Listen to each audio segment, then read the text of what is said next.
Now, guys, we're in an interesting spot.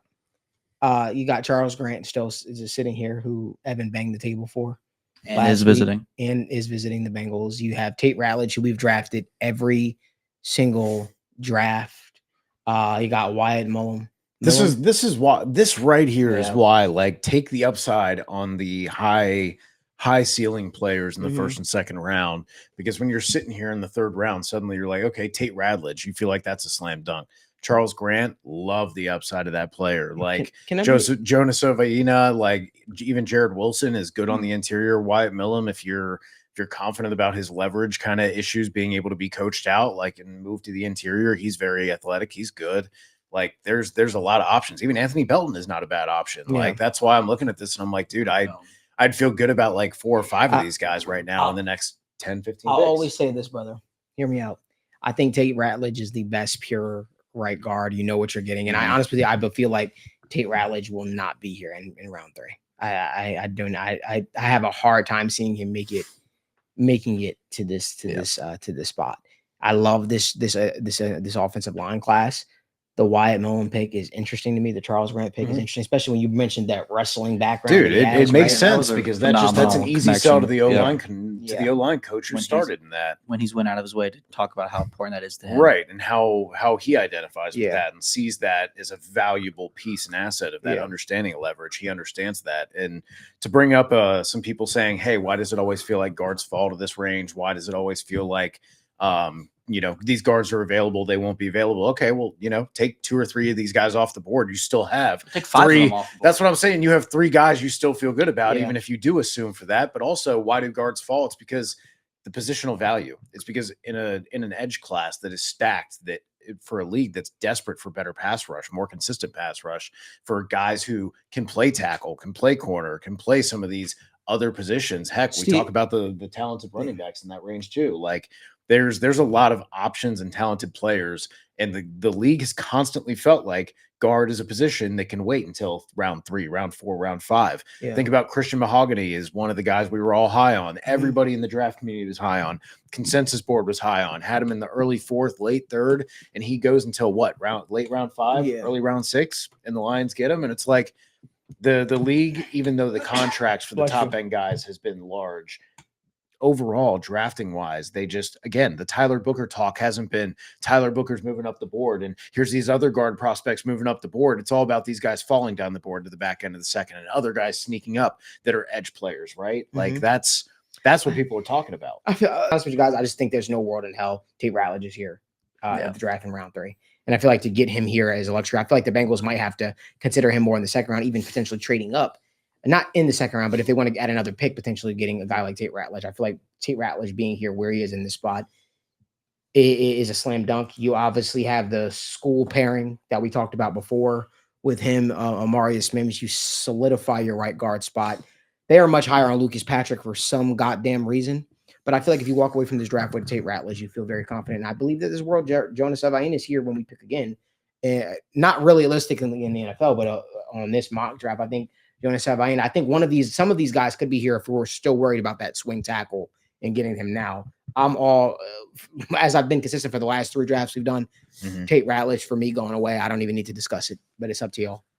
Do you think if Charles Grant gets a little more sand in the pants, that he would have upside as like a swing tackle and potential fitted tackle after he's had a couple of years to acclimate to the NFL? I think he could.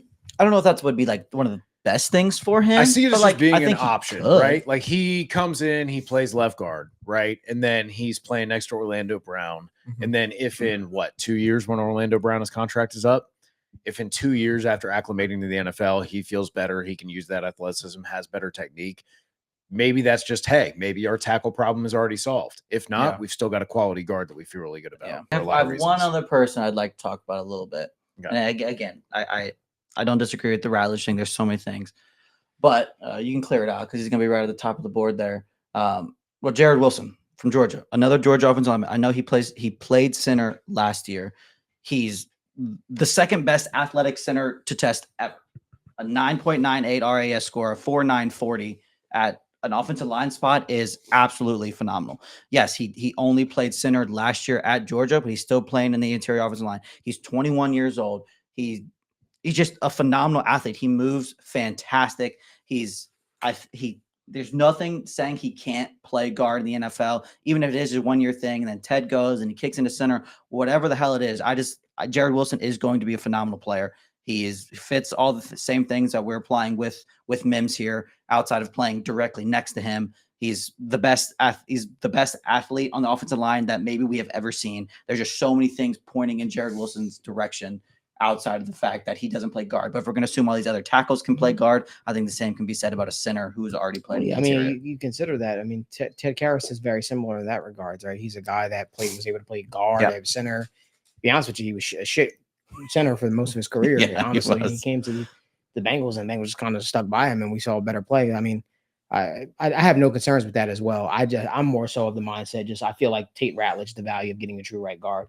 And that spot just makes a lot of sense. I mean, but Logan's 100% right when it comes to Jarrett Wilson too.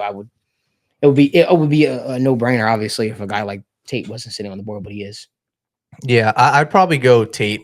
I think that Wilson is a realistic option because, like I said, 81 Tate's probably not going to be here, and I think there is an opportunity. I think for me though, when I look at what you think Tate will be here, no, I don't think Tate will be here at all. But I do keep coming back to Wyatt a little bit. I like Wyatt. I just keep coming back to Wyatt a little bit too. The only excellent production profile. The main concern is just not having a ton of flexibility and not being. I don't want to say he's clunky, but like just doesn't seem like he's going to be right. Like just doesn't seem like he has the good foot speed. That's like you're athletic, but you're not going to necessarily. You don't have the finesse to maybe hang a tackle against some of the better edge rushers, which is why he profiles into guard.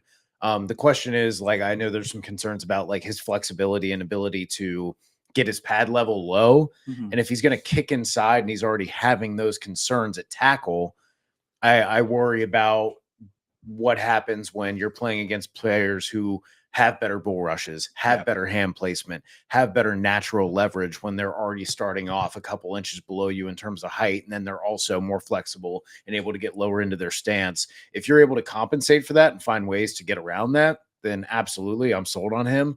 But I just think as much as I do like him and as much as I love, hey, no sacks allowed in 3 years and over 1,000 pass blocking snaps, I'm on board with that. That's an easy sell. I just love the profile of Tate Ratledge of Savaina here.